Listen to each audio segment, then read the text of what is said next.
part of the Everyday Athlete Podcast Network. I am your host, Jason Bahamundi. Enduring Minds is where we explore the intersection of mental health and endurance sports while breaking the silence and stigma surrounding men's mental health. We're here to have real, open, honest, and vulnerable conversations, sharing the struggles and everything in between the struggles and victories that shape who we are. So leave the shame, guilt, and fear at the door and join us for another episode of Enduring Minds. This show is part of the Everyday Athlete Podcast Network, and you can find it on the Run Try Bike YouTube channel and your favorite podcast platform under the Everyday Athlete Podcast Network. This is our 7th episode of Enduring Minds, and we're glad that you joined us. Check out our other shows wherever you get your favorite podcasts, as there are 8 available to you, and they have incredible stories, and there is something there for everyone. So now let me bring forward my co-host, Evan Birch, onto this show. Hey, Evan, how are you doing today, buddy? Good, Jason. Good. I'm glad to be back. I know I missed the last one, but I'm excited to be back and having a conversation with our guest today. So I'm looking forward to it. I mean, we're creating these safe spaces and these open spaces for men and women and anybody who wants to listen to us have these conversations, which is great. So I'm happy to be here again and looking forward to our chat today. So I'm glad you mentioned women, because after the last episode with Shannon Booker, I got 2 or 3 emails, and they were all from women who were able to relate to Shannon. So while we talk about and bring on men onto our show and the men's mental health aspect of the conversation is obviously impacting more than just men. So I'm glad you mentioned that. So let's get into today's show. We're excited to be joined by Tom Smoot. I met Tom through Threads when I was looking for guests for our Fiery Ember show, and he was kind enough to say yes. Our conversations since then have centered around men's mental health, and he was one of the first people I thought of when we decided that we wanted to bring guests onto the Enduring Minds podcast. Tom is a biochemical engineer working his way towards a PhD. Prior to this career, he served 12 years in the U.S. Army. He left the service with a post-traumatic stress diagnosis, something that we're going to talk about today. Beyond that, we have so much to talk to Tom about, so let's not wait any longer and bring him on to the Enduring Minds podcast. Hey, Tom, how are you doing? What's going on? I'm pumped. We should get right to it. I'm fired up. Well, let me say this. I don't know how many podcast shows I've hosted. It has never failed that this one makes me the most nervous. And my palms are sweaty, and I know Eminem songs are rattling in people's heads as I say that, but it's the reality. And I think it's because this is such an important topic for me that I want to make sure that we treat it with the respect that it deserves, and we treat you with the respect that you deserve. So with your blessings to jump right into it, I'm going to do just that. So I'm a New York kid, just like you, and I was doing some research, scanning the internet about information to bring to this conversation. And there's an article from 2018 in the Long Island Herald that described your family life as a kid as being difficult. And as a way to break away from that difficult life at the time, you were choosing between scouting, STEM, and the military. Why were those the 3 things that you were looking at? And if you don't mind giving us a little background on what was difficult and what you were hoping to get out of any one of those 3 choices. That's well, first, that's some good digging from 2018. But yeah, definitely. I don't really do the origin story too much, but I like so many people in America, and especially so many people who join the military to like do something better in their lives. I came from a broken home. You know, my mom had me as a teenager. Single mom, oldest of 4, and like a latchkey kid from the 90s. I didn't have a stable guy around for a long time. I didn't really know how to do that kind of thing. I kind of joined Boy Scouts. That was something my mom got me into as a way to get me around other families and around other like male role models. So I kind of just bounced around from family to family. You know, there was nobody ever at home at my house, so I spent a lot of time at friends' houses, that kind of thing. And my mom having me at 17 was a real, like, I didn't know that was abnormal. My mom and I kind of grew up together. There were so many things that we learned to do, and I won't go through any crazy stories to embarrass her, but yeah. So we were both very young. Obviously, at the time, I was a little younger, but there was some growing pains, some things that she didn't know how to handle as a parent, and I didn't know how to deal with when it came to her like remarrying and her having relationship problems of her own. And those are things we never talked about.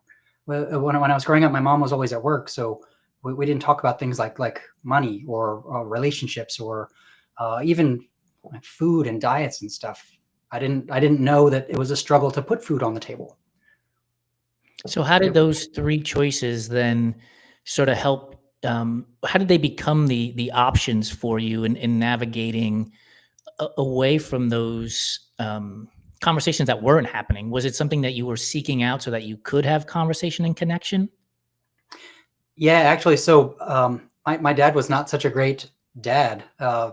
He had a lot of trouble on his own. He had to struggle with drug abuse and stuff like that. I used to spend a lot of weekends alone waiting for him when he didn't show up after whatever he had to deal with on his own. So early on in my teen years, I decided I wanted to be my dad to be the anti role model. I wanted to do like everything that he didn't do. I just it I didn't understand how much it hurt me at the time. I was very resentful of the fact that I was left out of stuff. And as I progressed, got through high school and made it out to the world, I realized that what I wanted really was something better than what I grew up with. What I wanted was I wanted to break the cycle. I didn't want to be, doing the same things my parents did. And when I realized that I was working in a resort town as a bartender in my early 20s, and I wanted something more and didn't know how to pay for it. I wanted to go back to school, and I started talking to friends, and everybody said, "You'd be really good at this army thing. Why don't you just join the military?" And I started looking into it for briefly. Then I talked to a recruiter, and then everything just kind of snowballed. So moving into the military and making that choice from the list that you had, did you know moving into it what you were getting yourself into? Or did you go in just blindly, just going like, this is what I'm doing? Yeah, no, it was pretty blind. Yeah, I had my grandmother told me, oh God, please don't do it. Bad experiences in the family. I think my uncle had tried to join the Marines and didn't work out for him. Yeah, no, not any clue really what I was getting myself into. I showed up to Fort McClellan, Alabama in 1999. Uh, Drank the Kool-Aid the first week and never looked back. I loved it. Everybody was right. It was probably one of the best decisions of my life. It eventually paid for school and did all the things I wanted to, but I got sidetracked. I happened to join the military just before cranes splashed into buildings, so I got sidetracked for a little while. But I did eventually go back to school, and yeah, no, to start with, I had no clue what I was getting into. What was it about the military that you loved in the very beginning in comparison to what you were leaving, right? The non-communication with the family, the anti-role model. What parts of the military were the things that you latched onto that made you love it so much the way you just explained that? That is such a good question. I just it was one of those places where I excelled at everything, and it was one of the first places also where not only could I excel like anything I tried to do, um, it was one of the first places I found competition. Like I was really fast in high school. I was one of the fastest kids on the soccer team. Um, but like high school is a very small group for most of us. When you join the military and all of a sudden you're surrounded by thousands of other people and they're athletes also, it gets to be very, very competitive, and you can get very humbled very quickly. But the competition was amazing, and the fact that there was a team atmosphere about it. It was just like being part of a sports team, to be honest, and the opportunities to better myself. I took advantage of everything I could in those aspects, especially early on. it was just a different atmosphere than like struggling paycheck to paycheck, wondering what I'm going to be doing in another year, that kind of thing. It provided that longer term structure, I guess, and in the same atmosphere of like you're part of this thing, you're part of this something bigger than you. I'm going to put words into your mouth and let you disagree with me or agree with me. Was being in that environment kind of like having the family you didn't have outside of the environment? Yes, absolutely. I mean, my ex-wife, we got married in the military. We were both dual service members. So yeah, you hit the nail on the head for sure.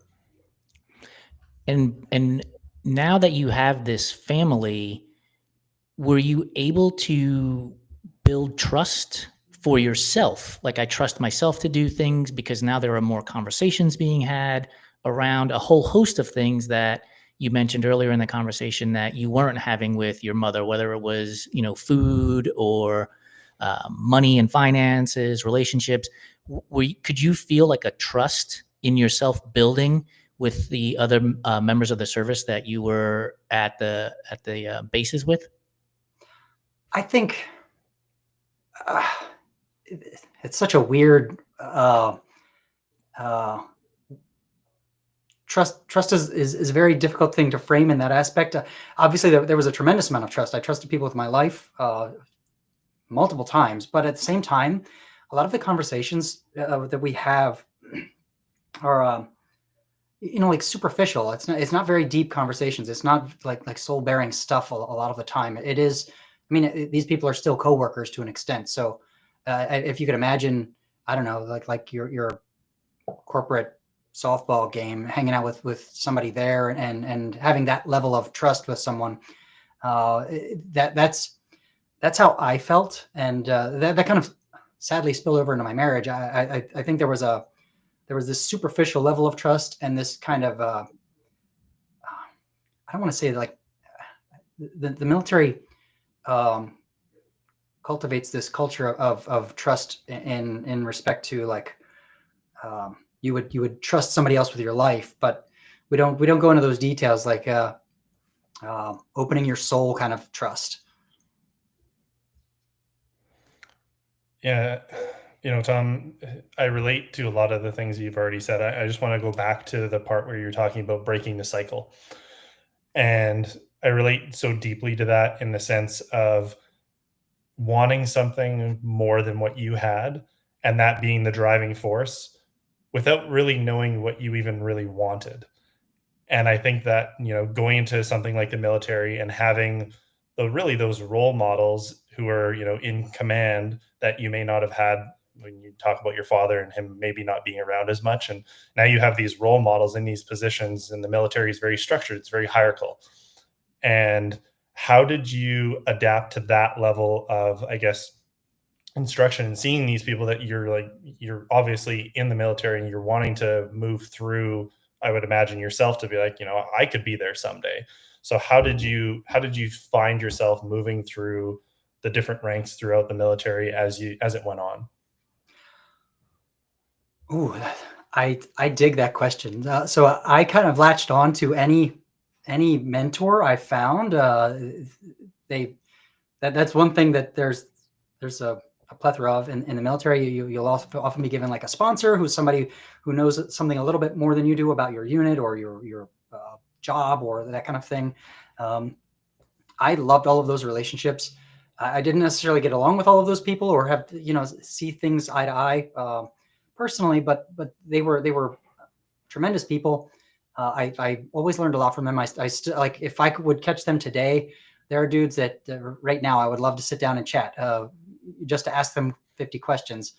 And I think it's very weird because the military is not known for having stable family lives. A lot of us are divorced. A lot of us are struggling with that stuff. A lot of us join the military to kind of like run away from those problems, like I mentioned earlier. And the military doesn't do a good job of teaching us how to, like break the cycle. We're there to do a job. And I think one thing I didn't realize was that a lot of these mentors were probably struggling with the same things I was struggling with,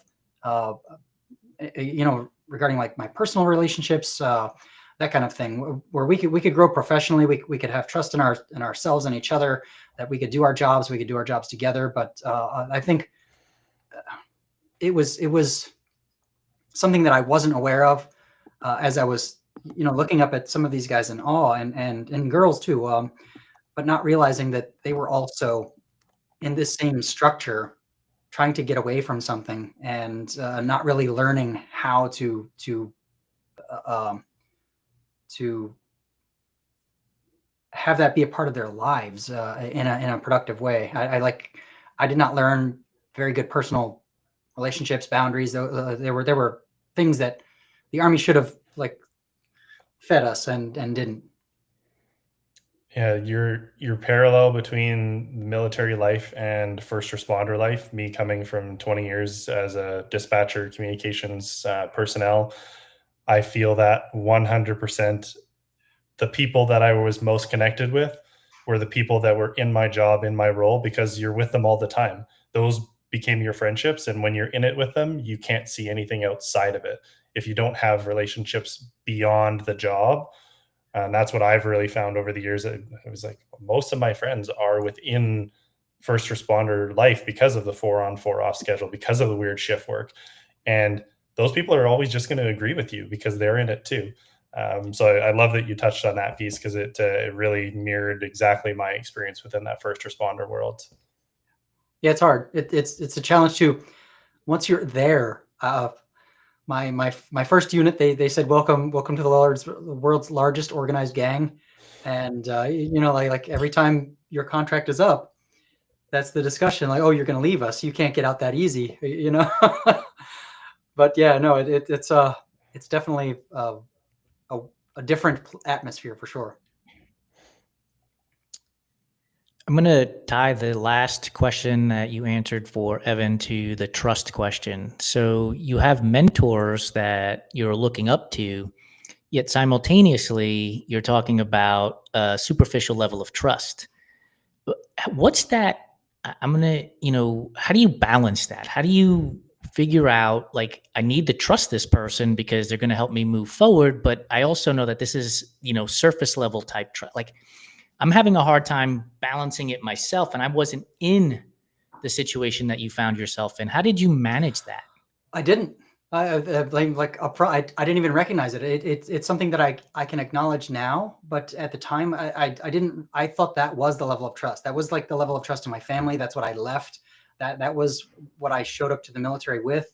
I thought that was normal. And even in my marriage, like I married, another service member.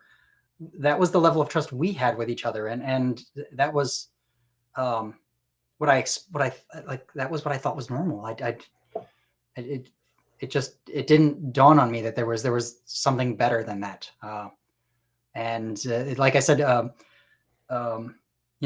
going away from my family, moving away, and joining the military as a way to break the cycle doesn't necessarily mean the Army is going to give me all the tools I need to break the cycle. It's just it's a means to sequester yourself away from whatever shenanigans were happening, that prevented you from that. We'll talk about, what happened during the military, but I want to follow up that question with, once you are out of the military and you're, in civilian clothes, and you're dealing with a new group of people doing different things that probably is not as structured as it used to be in your life. How do you now come about to trust that person that you're now engaging in conversation, the person that you're working with, the teacher as you go through the PhD program? How do you learn to trust those people and get away from what you were just dealing with in the military? That's probably the hardest thing, I think, for in my experience. I think that was extremely hard for me, but I had extenuating circumstances with the PTSD diagnosis. I don't know if we want to go into that later or not. I see that regularly with other people who leave the military, with other veterans, where we don't have that level of trust. It's kind of broken. There's this we'll call it the civil military divide, where a lot of people just don't understand us. We don't feel like we fit in anywhere else. And I think the military community struggles with this tremendously, is that we kind of like cling to that community after we left. And I think it's terrible. In my personal experience, it kept me from so many things. And when I moved to New York City to kind of like start over after realizing that I didn't really break the cycle, and having a divorce and a custody battle and all that miserable stuff, my goal when I got to New York City was to change that. My attitude was never say no, always go somewhere until my calendar is full. Was how I showed up to New York City, and that meant expanding my circle beyond veterans. And it's very awkward. I learned this in therapy, that people with PTSD will sometimes gravitate to not sharing anything, clamming up, being cut off, being distant, or oversharing when you feel that connection with someone, and overwhelming them with information because you finally feel like you belong to something, or have that level of trust with someone else. So it's very hard to balance it all. And I, by default, I just kind of go to the, like, I don't want to talk to you. I don't trust you. I don't know you kind of mentality. So that's something I, even today, like sending an email to my advisor, like, how much do I really want to put in this email? The overthinking brain kicks in every time. Yeah, right. What you may not know about me, Tom, is I went through PTSD, depression, anxiety myself. So I do want to touch on that first, and then maybe we'll cycle back to the story of how it began, and kind of give people a little bit of a view of like what PTSD and those things do in your day-to-day life, and then we can kind of go backwards. I know Jason has a few questions that he would love to ask as well too, about the kind of the origin of it. I'm definitely focused on the PTSD aspect because I've seen a lot of post-traumatic growth myself once I removed myself from that situation, because I'm a firm believer that you can't heal in the place that broke you. And being able to move through it in your own way, in your own time, is like very empowering. Obviously, PTSD isn't just one incident. It's not one item. It's not one thing that happens in your life. It's an accumulation of multiple things that occurred dating back to your childhood, even, that probably led you towards a military career, that you were more susceptible to maybe being diagnosed with these things and having these things happen to you.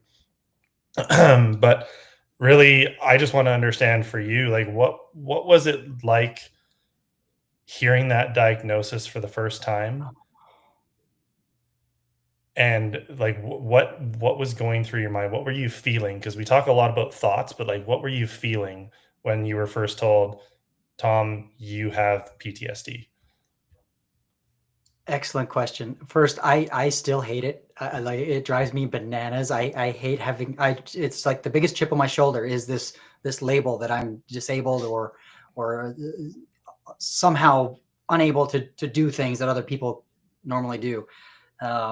I think when I first heard the words, it was very very mixed. First of all, I think honestly back then there was a lot of dissociation. So there was just the numbness that comes with that, and the, like it just kind of like in one ear out the other ear, to an extent. Kind of like bitter that I was gonna have to go with this label moving forward.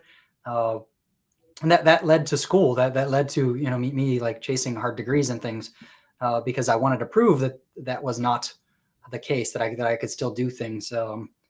And we can talk about that with the more of the origin of PTSD. But yeah, no, I did not like it, and I was not a fan. But I think at the time I still had a lot of work to do before I could come to terms with what that meant, and actually have like a real feeling about it.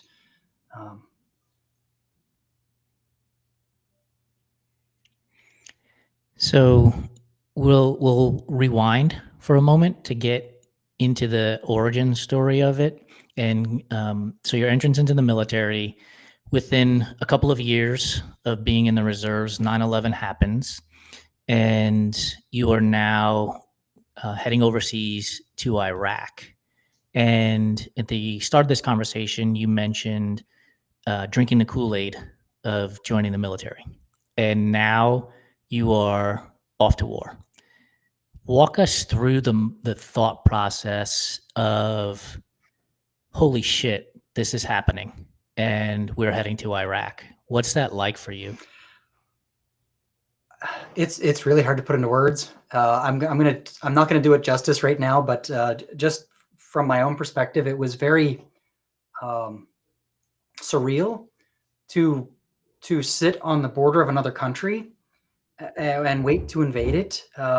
We made a lot of comparisons, my team and I, to what veterans in World War II did before D-Day, before having to go into Europe. All of that training. I spent a lot of time at Fort Bragg, prior to these deployments, making sure I knew how to fire weapons, making sure I knew how to move around on a battlefield, making sure I knew how to communicate with people, all of the soldierly basic kind of stuff. And it was just, none of that ever prepares you for what is about to happen. There was a lot of nerves. There was a lot of, I need to be prepared for everything. The classic anchorman, the head on a swivel. This is going to escalate very quickly, and most times it did, and it usually went sideways. Plans never survive first contact, all that kind of stuff. So it was honestly just the wildest experience. I think in preparation, I over prepared. There were a lot of nights where I would stay up at night reading manuals, making sure I knew how to use every piece of equipment, from radios to GPS device, everything that I might come across on a battlefield. I felt like I didn't know how to use it, and I didn't know how to use it better than everybody else. That lives were on the line, and we were supposed to be going to Afghanistan. This very, very early in 2002-ish, 3-ish, or at the end of 2002. 2002. We were supposed to go help the first people who got there, and I guess shenanigans happened, and other people wanted to invade other countries, and the oil and weapons of mass, all of that nonsense aside, it's just, I don't think people realize what kids on the ground were going through. I was a couple of years older than most of the 18-year-olds that were, just signing up, wanting to go defend their country. So it's just very surreal to go and do that for the first time, in decades. It still, it feels like a different person. It's almost like a movie. When I think about it, I've recently run into some of those guys in DC advocating for legislation and things, and we were just like, what were we doing? How do we get through that? Thank you for sharing that. I want quick follow up to that, because one of the things you mentioned early on in the conversation was communication, and now you have communication coming at you that you talked about in being prepared to, being on the border to enter into another country.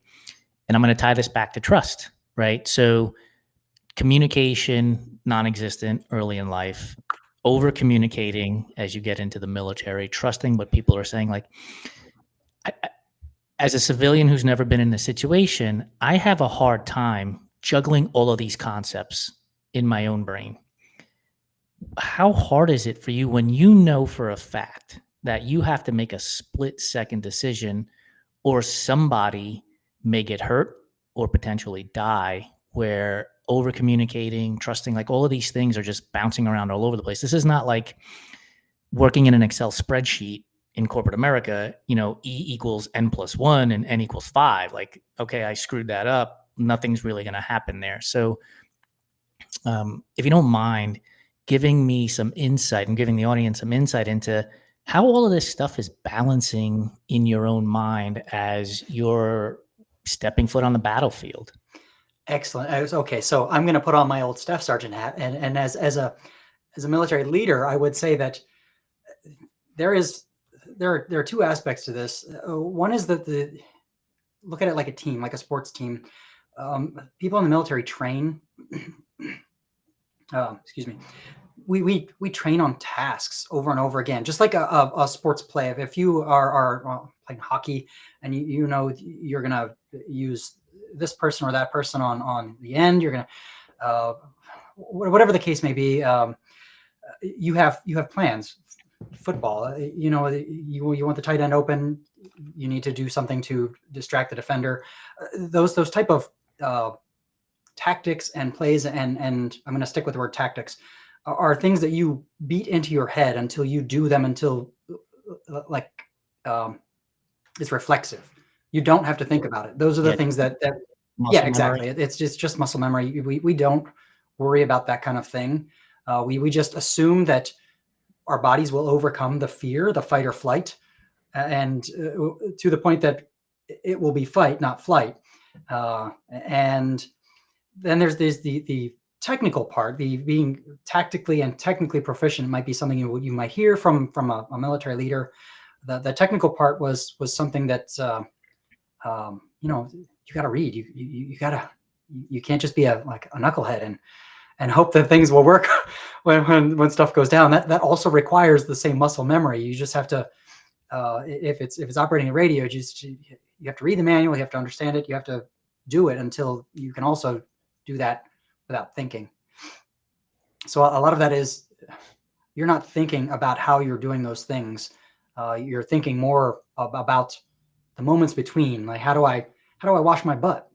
All right. Like we're in the desert for months. How do you wash your butt? How do you cut your hair? All of that's those are the challenges in day-to-day life when you're in the middle of nowhere and you're going to be there for a long time. Yeah, those are the things that anybody who's not in the military can probably just relate to in general, right? So being able to take care of yourself as a human, which is I'm sure much harder when you're that many months in. I want to touch on the fight or flight piece. So I'd imagine in your line of work that fight or flight is switched on 24/7. That was your default setting. And many people may not be able to understand that. I mean, me being from the first responder community, no different when I answered the phone. If I wasn't on, I could have lost a life. In your situation, like you could have lost your own life or one of your members of your team that are with you. So how did you find coming back to kind of civilian life and figuring out like what is this baseline of like not being in fight or flight all the time? Like how did you cope with that switch between, I guess, coming back from the military life into that day-to-day life, obviously going through the therapy and everything that you did with the post-traumatic stress diagnosis? How do you reckon with yourself of like, I don't have to be that person anymore? Those skills are great, but I don't need that level of fight or flight in my day-to-day. Like, how do you reckon with that? That was probably always the greatest challenge. I think I still struggle with that now. It's something that I'm aware of, and I think it's super important to be aware of it. That sometimes it doesn't go away. It doesn't ever like completely subside. I think that's the challenge with post-traumatic stress is that there's some kind of changes inside. You know, whether it's up here in the brain, down here in the cardiovascular system, the things that you feel. But there are biochemical changes, and that's why you know part of the treatment is drugs and SSRIs to kind of like dampen that to a bit, so you can do the therapy and do the work. I think I will give you one very good example. Before I ever thought that I had PTSD, I came back from my first deployment, and my ex-wife and we were on the couch watching TV, and I couldn't sit there with her on the couch. There was just this overwhelming feeling of panic, and I didn't know how to explain it to her. I didn't know what was going on myself. I didn't understand it was the fight or flight like response that was just always on, and I was trying to sit on the couch and relax, and erupted into a huge fight because I couldn't be close to her. I felt like I was, like I had to be able to jump up in case somebody broke into our house, like through the front door. That's ridiculous. That's a ridiculous thing. That's like so far out of the realm of possibilities but my little pea brain was just convinced that you are on the ready right now, like the 24/7. And I think that's something that a lot of people don't understand. It wasn't an option. It wasn't something I chose. Like I could feel it inside.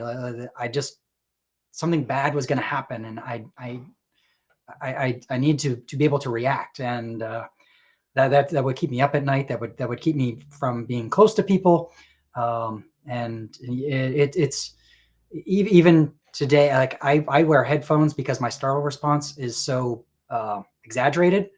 That when I'm here traveling in New York City, I will wear earbuds, not because I don't want to talk to people. Well, but it is partially because I don't want to talk to people, but also like the noises are so loud that I'm just constantly, startled. So the headphones kind of keep me looking normal to people. Yeah, and I think for people that don't fully understand, I mean, PTSD has so many different variances from complex PTSD to like there's so many different angles that people can experience it, and everybody's trauma is their own, and nobody's trauma is less than somebody else's, even if it was military versus first responder versus somebody who had a child pass away, whatever it is. Like your trauma is valid, and I'm not sure if you've read any of Gabor Mate's work. Have you read any of his books? So the way he describes PTSD isn't something that happens to us. It's something that happens inside of us. And that's really for the listeners listening in, like that is truly what PTSD is. It's not the actual events and things that happen to us. It's what we made those things mean inside of our bodies and how we now have these reactions, like you said, startle reflex, needing to wear headphones. So I just want to make sure listeners kind of understand it from that angle, that it's not, like you said, it's not something I chose. It's something that's literally just happening inside of me that I need to figure out, like, how do I control this? Yeah, definitely. Absolutely. And that is, I just, I can't say this enough. It's not just combat. There are specific criteria for PTSD to fear for one's life. That could take any. You could be in a tornado. You could domestic violence. There's so many things. It just happens that the military community experiences those things maybe at a higher rate than everybody else, but it does not like negate anybody else's experience. And I that's the one thing that really bugs me, is that people kind of conflate this idea that PTSD it only happens to the military, or vice versa. That's just absolutely not true. Trauma is everywhere, and you don't have to be wearing a uniform to experience it. When you leave and you enter into civilian life, was it immediate in which you became an advocate for soldiers like yourself, or was that something that took a little bit of time before you picked up the advocacy flag to try to get help for other members of the military the way that you were seeking help? Definitely not at first. No, this was actually a conversation I had with my doctor. So I went to the VA and had a couple years of therapy. And as I was wrapping up therapy, we were talking about like, what do I do? What do I go on to do? And my doctor suggested, was like, hey, there's a program at the VA. They're looking for veterans who've done all the work, and they're at a place where they're ready to talk about it more publicly and help other people do this. And that was for the first time that I thought about it. And then a couple of years, it's terrifying, to be honest. It's to kind of like put yourself out there for everybody to critique. But I kind of dipped my toes into it. In 2019, I joined a VA program called Make the Connection, and that kind of made me feel uncomfortable. And then I had some family issues also, so I kind of pulled back from that. And I've done this cycle over the years where I do a little bit more, and then I step back, and then I do a little bit more, and then I step back, because it's hard. And I've seen a lot of other veterans say the same thing. Sometimes that spotlight just is a little too bright for you to deal with while you're dealing with your actual like issues. So I was not a fan of doing the advocacy at first, but a lot of people have encouraged me and told me, you know, how much my story means to them. So I just don't want to see anybody do the same things I went through.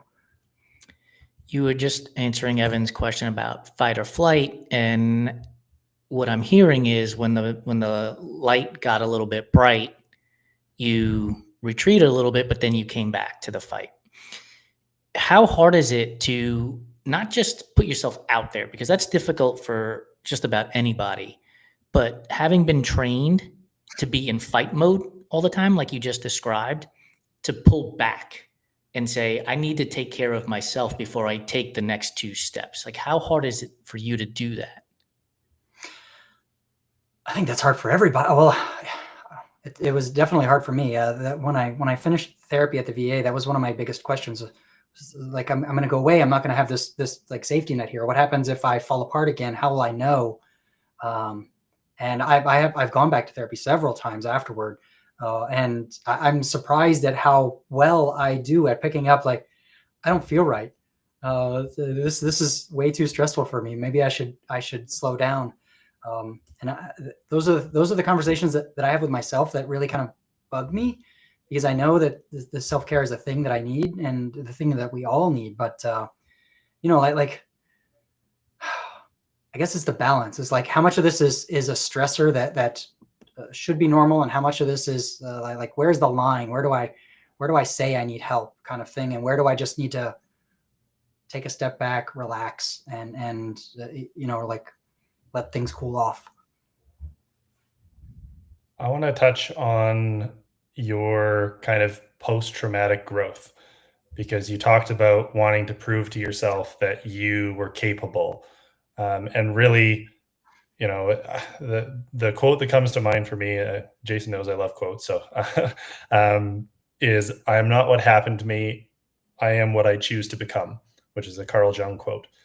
And that, when I just in your conversations and everything you've been saying, that's what I feel like post-traumatic growth is like, I get to choose now the direction that I go. I'm still always going to be somebody who wants to be of service to others, but I need to be of service to myself first and foremost, so that I can be of service to others. So really, I just want to hear from your perspective, like, how, like, if you were to like be asking yourself these questions, like, how proud of you are you of yourself for like how far you've come from that PTSD diagnosis of sitting in that chair saying, Tom, you have PTSD, to now moving towards your PhD and proving that you are so much more capable than you probably thought you were at that moment that you were told that diagnosis? I don't know. The military did a really good job of like filling my head with all these things that I'm pride and honor and all that other stuff. I don't I don't spend a lot of time dwelling on that until I need to step back and have those conversations with myself, and then I will obviously think about, you know, like, well, what did I do in the past that was successful, and then I will start evaluate. Oh wow, I completely forgot you know, how much work I put into this already, and that those are usually the times that help me get through those rough patches. Um, but I think it's a weird conversation, because I look at other people and I'm like, I'm just doing what everybody else is doing, and it's hard for me to equate that to something, you know, like prideful or we're noteworthy of like expression. Like, look at me, I've done a good job. Everybody, please clap, kind of thing. I don't know. It's a challenge, but I do want to, like we've been talking about, when you take the time to step back and you realize I need to assess what I've done, that's when you can kind of at least look back and say, wow, that was a lot of work. I don't know about proud about it, but it was a lot of work, and I've come a very far way. Yeah, incredible. So we have a way that we like to end our shows with a segment called Stop, Start, Continue. And really, this part of the podcast is based on the Japanese tradition of misogi. Are you familiar with misogi at all? So, at its core, misogi is about transformation. It's about shedding old habits, beliefs, and ideas, and really embracing and letting in a new and more powerful version of yourself while letting go and surrendering in order to grow. So, really, that post traumatic growth piece that we're kind of talking about. And we're going to be inviting the Enduring Minds community to be a part of this in a bigger way. Jason and I are still figuring out how we want to angle this, because we feel so strongly that it's such a powerful thing, that we want others, not just those that are guests, to be a part of. So really, it's going to be 3 questions. So the first question is your stop question. If you had to choose one mental or emotional habit you want to leave behind this year, what would it be and why? Ooh, a mental health habit that I would like to leave behind this year. Yeah. I think, good Lord, overthinking is the one thing that I First nobody thing that comes right? to mind. That's the best way Yeah. to do it. Stop overanalyzing everything. Just move on. Love it. Yeah, simple, straightforward. Love it. Your start question. If you were to commit to a radical mental shift this year that would force you to grow in new ways, what would it be and why? I would. This is something that I think about every year, and I have this habit where I like to be involved in a lot of stuff. I like learning. I like making things. I like building things. And when I see people doing the stuff I like, I just jump in. I just dive in. Whether it's like my sister's putting a puzzle together, or my mom's putting a puzzle together at home, or uh, people in a lab are building cool devices, all of that stuff. I spread myself way too thin across all of these things that I do, and I really should take a step back and not like cheer them on instead of trying to help them. And I think that would be the radical mind shift for me, is to be less hands-on and more appreciative of the fact that other people are doing their own thing, and I don't have to be a part of it. Yeah, it's my phrase right now is, if it's not a hell yes, then it's a hell no.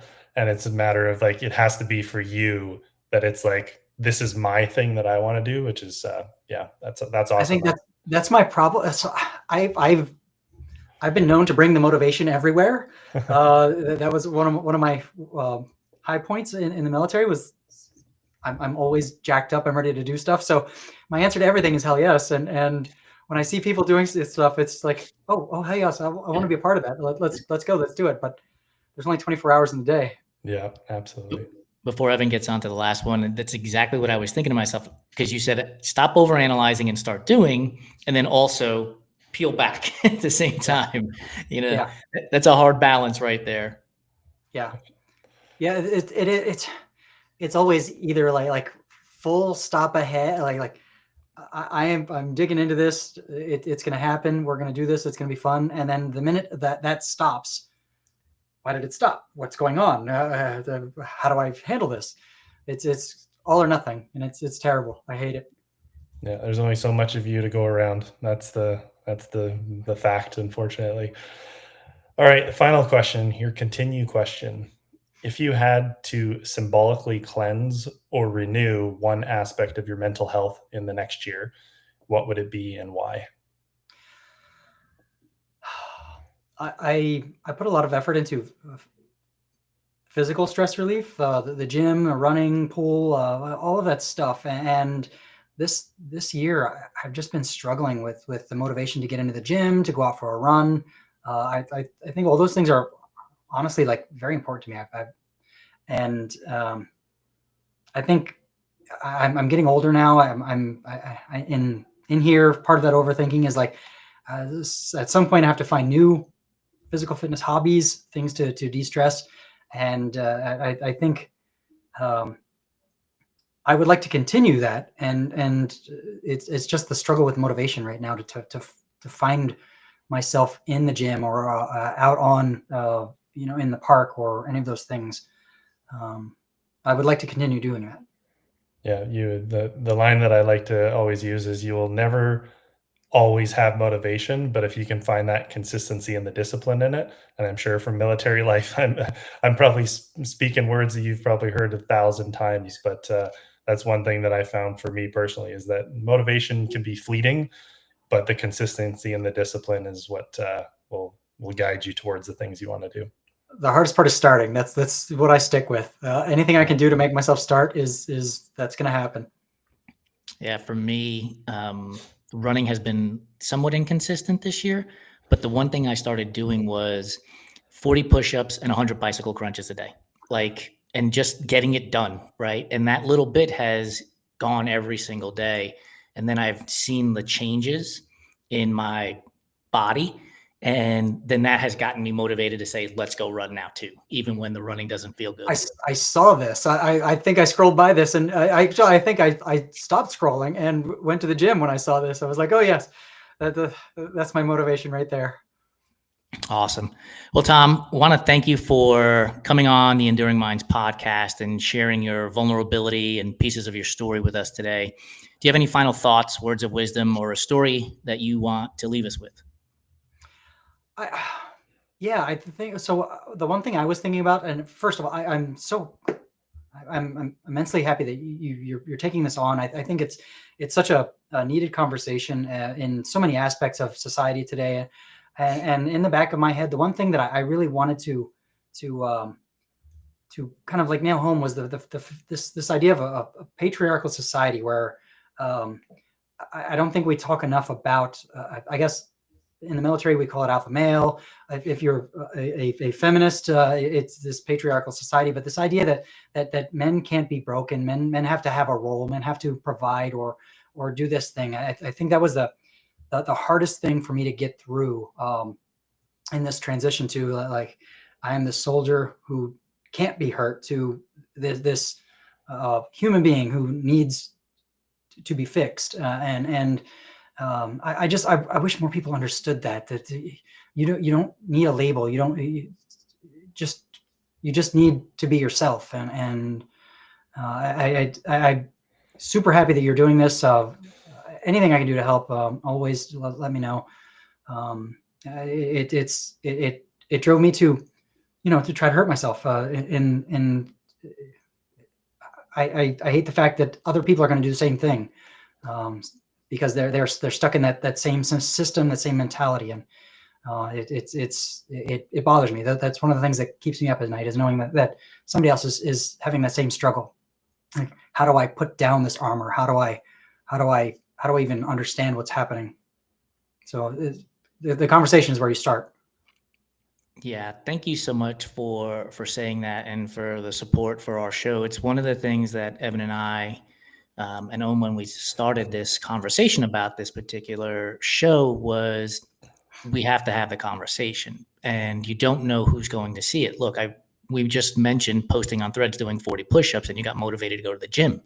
So if somebody comes across this podcast and hears your story or Evan's story or my story and says, well, if that person can talk about this, then so can I. And they go and seek help from somewhere, or maybe they just turn to a significant other and start having a conversation, go back to that communication word. That is one of the driving forces behind this show. And I just realized, I think that's why I get so nervous when we do this show it's not because I don't want to talk about it. It's because it's so important to talk about it. So thanks for sharing that stuff. So where can people connect with you and everything that you're doing out in the world? I know you have a handful of different projects going on. So give us the websites, give us where people can find you. Oh gosh, I think my nonprofit is probably the most consistent thing in my life right now. WeLiftAndShift.org. My handle, I think across social media everywhere is Smootosaurus, which is super obnoxious because I'm old and I'm a big dumb animal, like just like the Tommy Boy movie. But yeah, so that's kind of where it came from. That was one of my nicknames in the military. But yeah, like if you can find me at those places or find the Lift and Shift Foundation anywhere online, you'll probably figure out where I am. Appreciate you. We'll put that into the show notes. Thank you for joining us, Tom. I want to thank the audience for joining us on Enduring Minds, episode 7. We are a proud part of the Everyday Athlete Podcast Network. We're one of 9 incredible shows. Please be sure to subscribe, rate, review, and now you can comment on Spotify on this show and our network, as it will continue to allow us to bring incredible guests like Tom Smoot and their captivating stories to the Enduring Minds community. Our next episode will feature Dex Douglas on April 10th. So until next time, let's continue going the distance and breaking the silence together.